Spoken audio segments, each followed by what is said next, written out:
It all began with a lie. Emily Carter was tired of the constant pressure from her family about her love life. To ease their expectations and finally stop the endless questions, she told them she was engaged. It was meant to be harmless, a quick fix to silence their concerns. But when she brought Ryan Bennett, a charming yet secretive man, into her fabricated story, everything spiraled out of control. Ryan, a man battling his own struggles, saw the lie as a chance to gain something for himself. What started as a desperate attempt to fit in turned into something far darker. Manipulation and obsession took over, pushing their fragile arrangement to its breaking point. And in the end, that one small lie unraveled into heartbreak, chaos, and murder. This is the haunting story of how a fake engagement led to a deadly confrontation. Emily Carter always felt like she had to be perfect. From a young age, people expected her to succeed. She excelled in school, graduated from a prestigious college, and now at 27, she worked at a top marketing firm in Chicago. To anyone looking from the outside, her life seemed ideal. But beneath the surface, Emily carried the weight of never being good enough, especially when it came to love. Every family gathering felt like an interrogation. Her mother's voice constantly echoed in her mind, asking when she was going to settle down and start a family. Her friends weren't much better. One by one they got married, filled their social media with engagement rings, wedding photos, and baby announcements, while Emily stood on the sidelines. She didn't resent their happiness, but with each event she felt more isolated. It wasn't jealousy.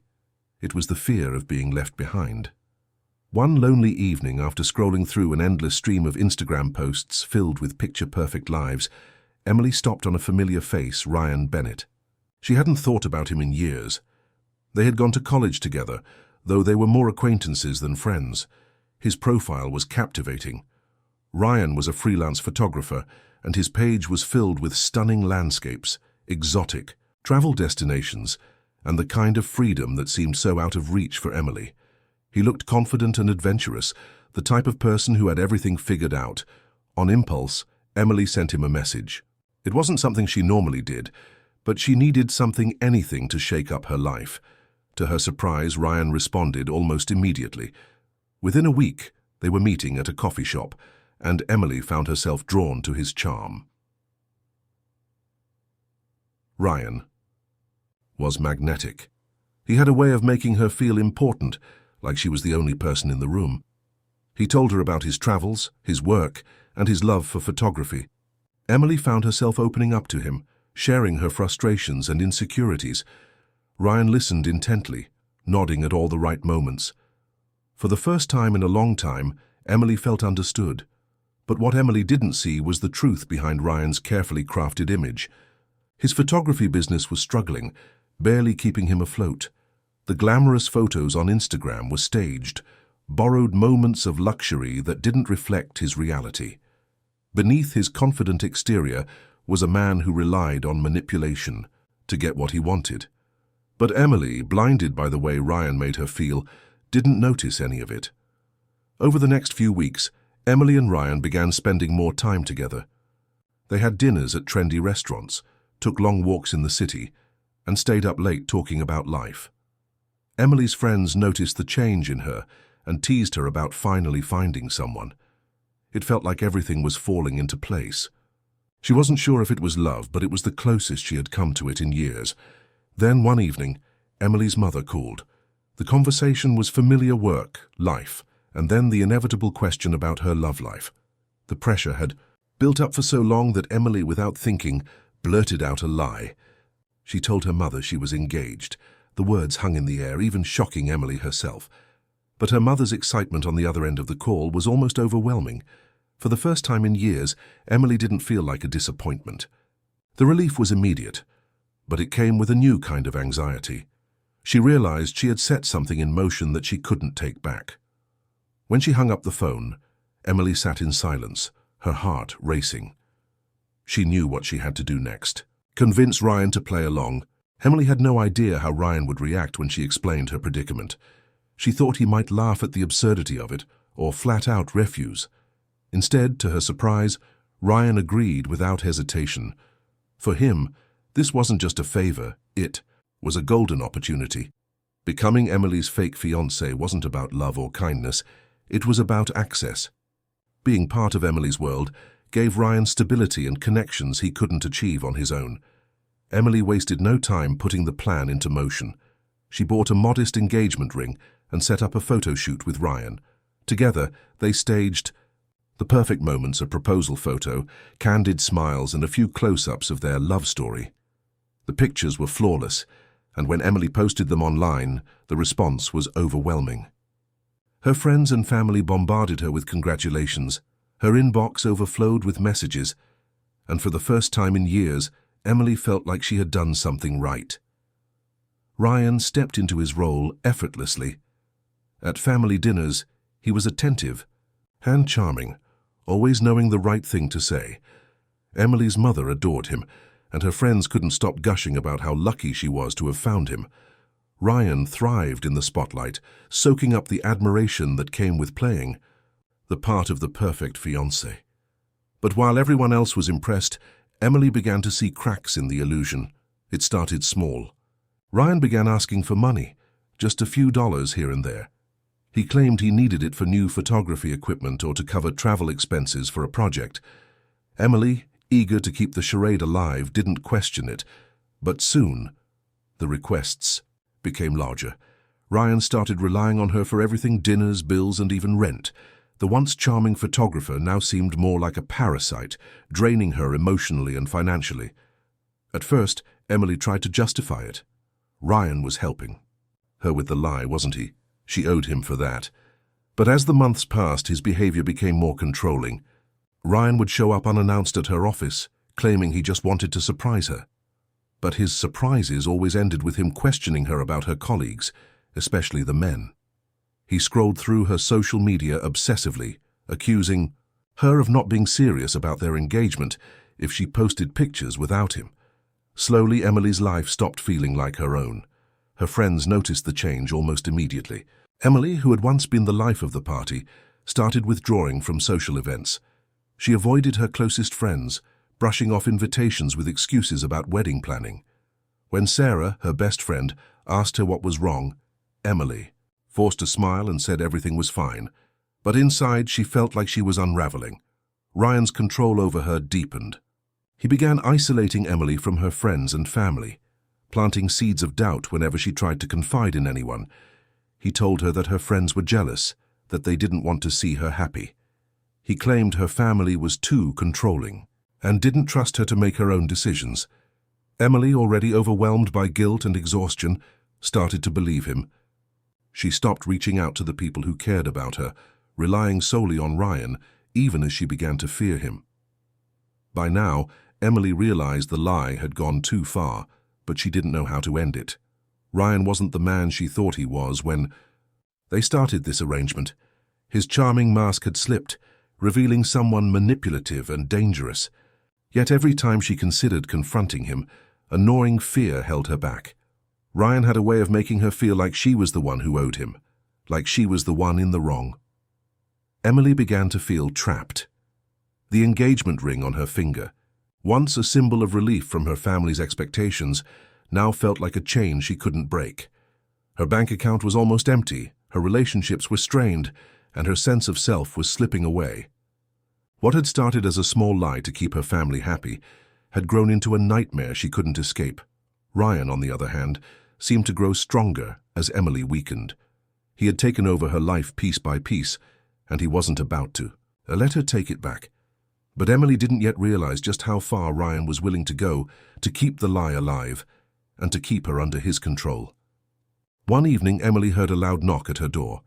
She wasn't expecting anyone, and her heart sank when she looked through the peephole. It was Ryan. He was leaning heavily against the doorframe, his face flushed, and it was clear he had been drinking. Reluctantly, she opened the door, and the moment he stepped inside, she knew something was wrong. Gone was the charming man who had effortlessly played the part of her fiancé. In his place was someone angry and unstable. His words were sharp, accusing her of embarrassing him and making him look like a fool. His voice grew louder, and Emily felt her stomach twist with fear. He paced around the apartment, his movements erratic, his anger bubbling just below the surface. For the first time, Emily realized just how dangerous he could be. After what felt like an eternity, Ryan left, slamming the door behind him.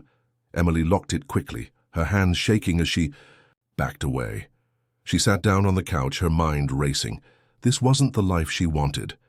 The lie that had once made things easier had now spiraled completely out of control. She barely slept that night, her thoughts consumed with one question: how could she end this? The next morning, Emily made a decision. She couldn't let Ryan keep controlling her life. She called him and asked to meet at a park nearby. It was a public place, and she hoped it would feel safer. As she waited on a bench, her hands fidgeted with her bag. She rehearsed the words she wanted to say, trying to steady her nerves. When Ryan arrived, his calm demeanor caught her off guard. He smiled as if everything was fine, but there was something unsettling about the way he carried himself. Emily started to explain, her voice shaky, that their arrangement had gone too far and needed to stop. But Ryan's smile faded quickly. His calm exterior cracked, revealing the simmering anger underneath. He stepped closer, his voice low and cold, and his words made her blood run cold. Ryan made it clear that he wasn't going to let her walk away so easily. His presence felt suffocating, and Emily could feel her fear rising. She left the park as quickly as she could, her heart pounding the entire way home. She knew now that Ryan wasn't just manipulative, he was dangerous. The days that followed were a nightmare. Ryan's behavior became more erratic with each passing day. He bombarded her with text messages, switching between begging for forgiveness and sending chilling threats. Emily tried to ignore him, but he was relentless. He showed up at her workplace, waiting for her in the parking lot. He followed her to the gym, casually standing near the entrance as if he had every right to be there. He even went to her parents' house, pretending he was there to check on her. Emily's life felt like it was spiraling out of control. Desperate to protect herself, Emily went to the police and filed for a restraining order. For a brief moment, she felt like she had regained a small piece of control. But that feeling didn't last. Ryan's anger only seemed to escalate. One evening, after a long day at work, Emily came home to find a note slipped under her door. It was handwritten, short and to the point. "This isn't over." Emily stared at the note, her breath catching in her throat. Her apartment, which had once been her sanctuary, now felt like a trap. She double-checked the locks on every window and door, but no amount of security could ease her fear. She felt like she was being watched, like Ryan was always one step ahead of her. Every sound in the night made her jump, and sleep became a luxury she couldn't afford. Ryan's obsession grew darker. He wasn't just trying to control Emily anymore, he wanted to punish her. In his mind, she had used him, humiliated him, and now she was trying to discard him. His messages became more threatening, his words laced with anger and resentment. Emily knew she needed help, but she didn't know who to turn to. Her friends had noticed her withdrawal, but she had pushed them away for so long that she felt too ashamed to ask for their support now. Her family, who had been thrilled about her engagement, had no idea what was really happening. One night, Emily left her office late. The parking lot was nearly empty, the streetlights casting long shadows on the pavement. As she approached her car, she saw a figure leaning against it. Her heart sank when she realized it was Ryan. He straightened as she got closer, his face calm but his eyes burning with intensity. He didn't shout or make a scene. Instead, he leaned in close, his voice barely above a whisper, and said, "This isn't over." Emily froze, her body stiff with fear. She didn't respond. She just got into her car, locked the doors, and drove away as quickly as she could. Her hands gripped the steering wheel so tightly that her knuckles turned white. When she got home, she sat in the darkness of her apartment, unable to move, unable to think. Ryan wasn't just a threat anymore. He was a constant presence in her life, a shadow she couldn't escape. The man she had once thought she could control had turned her life into a living nightmare, the lie she had told to escape her family's expectations had become a trap, and Ryan was holding the key. Emily felt completely alone, consumed by fear and regret. She knew she couldn't keep living like this, but she didn't know how to stop him. All she could do was wait and hope that she could find a way out before it was too late. It was a cold November night, and Emily was sitting alone in her apartment, trying to relax. She had a glass of wine on the table and the TV playing softly in the background, but her mind wasn't at ease. The fear of Ryan constantly hovered over her, a dark cloud that refused to dissipate. She had triple-checked the locks on her door earlier, yet she still felt vulnerable. Then the knock came. It was sharp and deliberate, cutting through the quiet like a warning. Emily froze. Her stomach twisted into knots as she stared at the door, knowing deep down who it was. For a moment she thought about pretending she wasn't home, but the persistent knocking grew louder. She couldn't ignore it. Her heart raced as she stood up, every nerve in her body screaming for her to leave it shut. Taking a deep breath, she opened the door. And there he was. Ryan stood in the doorway, his eyes cold and filled with anger. His body was tense, his movements deliberate as he stepped inside without waiting for an invitation. Emily didn't stop him. She felt paralyzed by the force of his presence. The tension was suffocating, and she knew this wasn't going to end well. Ryan's face was hard, his gaze burning into hers. He looked like a man who had lost everything and blamed her for it. He began pacing the room, his voice low but filled with an edge that made Emily's skin crawl. He started blaming her for ruining his life, accusing her of betrayal, of humiliating him. His words grew harsher with each passing second, filling the room with an intensity that made it hard to breathe. Emily stood frozen near the door, trying to keep calm, but her fear grew with every step Ryan took toward her. Her mind raced, searching for a way to de-escalate the situation, but there was no reasoning with him. He was spiraling, and she felt like a caged animal in her own home. Suddenly, Ryan grabbed her arm. His grip was tight and bruising, and Emily winced from the pain. He was no longer the charming man she thought she knew. He was someone completely unhinged. She managed to pull herself free, backing away toward the kitchen. Her breathing was quick and shallow, her heart pounding in her chest. She reached for her phone on the counter, desperate to call for help. But Ryan was faster. He lunged at her, knocking the phone out of her hand. It hit the floor with a sharp crack sliding out of reach. Emily's pulse raced as panic consumed her. She glanced around the kitchen, searching for anything she could use to defend herself. Ryan moved closer, his anger boiling over. He was relentless, and she felt the walls closing in. Then she saw the knife. It was on the counter just a few feet away. As Ryan advanced, she darted toward it, grabbing it with trembling hands. She turned to face him, her chest heaving with fear and adrenaline. Ryan paused, his eyes narrowing as he realized what she had. For a moment, there was a flicker of uncertainty in his expression, but it vanished just as quickly as it appeared. He stepped toward her again, and Emily raised the knife, her hands shaking. "Stay back," she thought to herself, but the words never came out. Ryan didn't stop. He lunged at her, his hand reaching out to grab the weapon. In the chaos that followed, everything became a blur. Emily fought to keep the knife away from him, her arms straining as he tried to overpower her. The struggle felt endless, each second stretching into an eternity. Her breath came in ragged gasps as they grappled, the knife glinting under the E. Harsh kitchen light. Then it happened. The blade slipped from Ryan's grasp and Emily acted on pure instinct. With a burst of strength fueled by desperation, she drove the knife into his chest. The room went silent. Ryan staggered back, his eyes wide with shock. He looked at her, almost as if he couldn't believe what had just happened. His legs gave out and he collapsed onto the floor.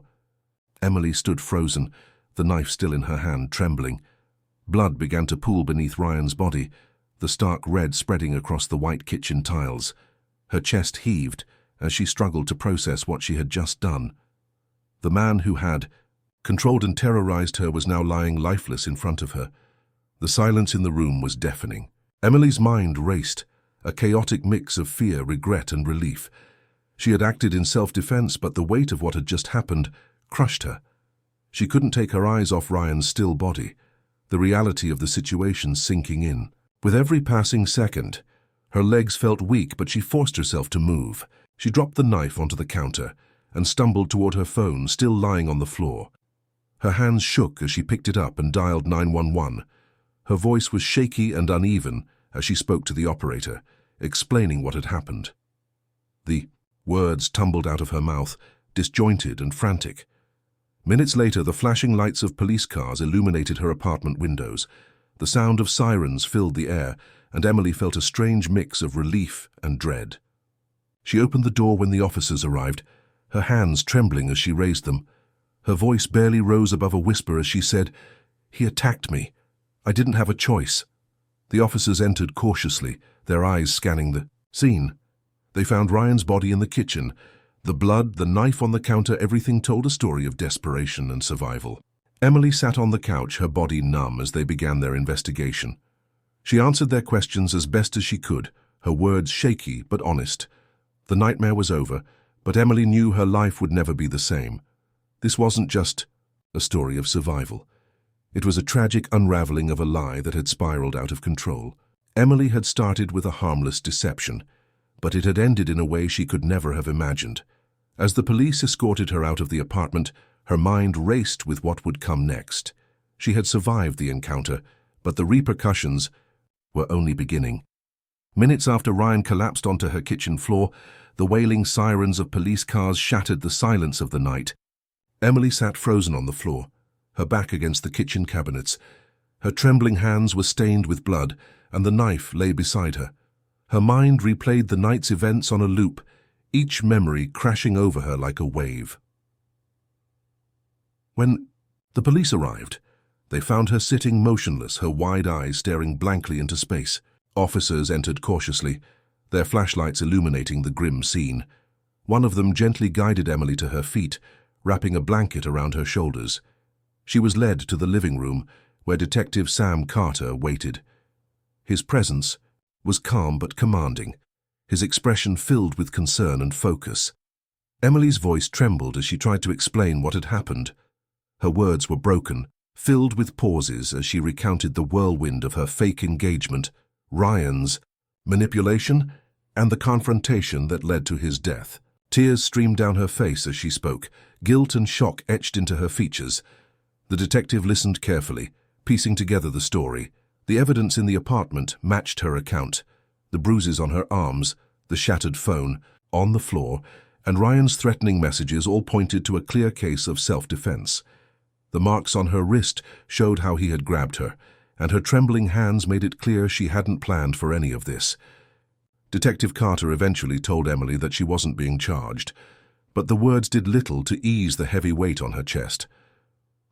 As the police packed up their equipment and left, Emily sat alone in her apartment. The once familiar space now felt foreign, like a stage where a terrible play had unfolded. Her reflection in the darkened window startled her. Her pale face, tear-streaked cheeks, and hollow eyes felt like someone she no longer recognized. The next morning, Emily woke to find her story splashed across every social media platform and local news outlet. Fake engagement ends in tragedy, and manipulation turned deadly were some of the headlines circulating. The details of her ordeal, though incomplete, had become public knowledge, turning her into the center of whispered conversations and online speculation. Strangers judged her choices, dissected her life, and debated what could have been done differently. Emily, too emotionally drained to care, avoided the noise. She shut off her phone, closed her blinds, and let the world move on without her. But the silence was unbearable. The guilt was deafening. The memories of Ryan's face, frozen in shock, haunted her every waking moment. She replayed the night in her mind, questioning every decision, wondering if there had been another way. Therapy became her refuge. In the quiet office of a therapist, she began to peel back the layers of what had led her to this moment. She spoke about the pressures she had faced, the constant need to meet others' expectations, the loneliness that had driven her to lie, and the guilt of letting someone manipulate her. Emily started to see the red flags she had ignored. She reflected on how Ryan's charm had blinded her to his true nature, how her own insecurities had allowed her to stay in a dangerous situation for far too long. The therapy sessions were grueling, forcing her to confront the darkest parts of her story. But with each session, she grew stronger, more determined to rebuild her life. Her friends, once kept at arm's length, slowly re-entered her world. Some welcomed her back with open arms, offering understanding and forgiveness. Others struggled to reconcile the Emily they knew with the woman whose story had dominated the headlines. Emily accepted their reactions, knowing she couldn't change their perceptions.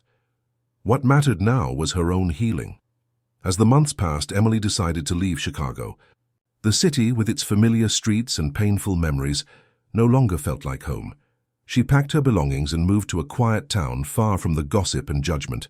The new environment offered her anonymity and a chance to start fresh. Her days became simple. She found a small job in marketing, far removed from the high-pressure environment she had once thrived in. She rented a modest apartment where she spent her evenings journaling. Writing became her therapy, a way to process the trauma, the lessons, and the strength she had discovered within herself. Through her journal, Emily began to forgive herself, acknowledging that she had done the best she could with the circumstances she faced.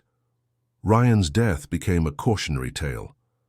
The media twisted it into a sensational story of lies, obsession, and violence. People online debated who was to blame, who was the victim, and whether Emily's actions were justified. But Emily had stopped caring about the opinions of strangers. She knew the truth of what had happened, and she carried it with her, not as a burden, but as a reminder of how quickly life could spiral out of control. In her new life, Emily focused on building relationships rooted in honesty. She surrounded herself with people who valued her for who she was, not who she pretended to be. She learned to prioritize her own well-being, to set boundaries, and to trust her instincts. For the first time in years, she felt at peace. The scars of that November night would never fully fade. Ryan's death and the events leading up to it remained a part of her story, but they no longer defined her. Emily had survived something unimaginable, and in doing so, she had discovered a strength she didn't know she possessed. Her story, once one of lies and manipulation, transformed into one of redemption and resilience. As she moved forward, Emily carried the lessons of her past with her, a constant reminder of the importance of honesty, self-worth, and the courage to face life's challenges head-on.